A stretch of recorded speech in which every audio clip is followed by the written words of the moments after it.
Probably the most striking aspect of the update this time around is the widening divergence that we're seeing in performances across different sub-markets. It's really quite a broad range now from hot, medium and quite cold. In Perth, for example, conditions are still red hot. Perth median price surpassed Melbourne's median price for the first time since 2014. The market's tracking towards a 20% price rise this year, likely to be up 35% in the space of 2 years. It's a similar sort of story in Adelaide. Adelaide median price, dwelling price, passed Melbourne's for the first time ever over the last couple of months.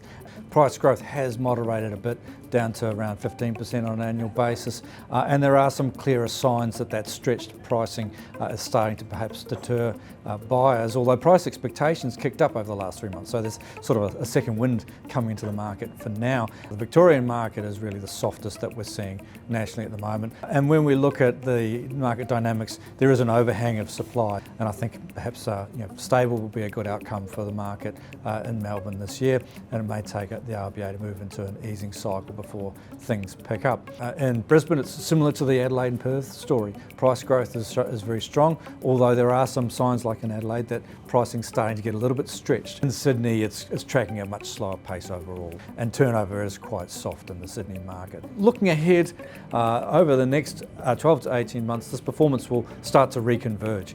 In effect, those boom markets are really going to start to run into affordability constraints that see price growth moderate. But right here, right now, it's a really wide diverging story. And even within each of these sub-markets, when we look at local areas within the capital cities and in regional areas, there's quite a variety of performances. And so I think at the moment, having an understanding of what these sub-markets are doing and why they're doing it is actually pretty important.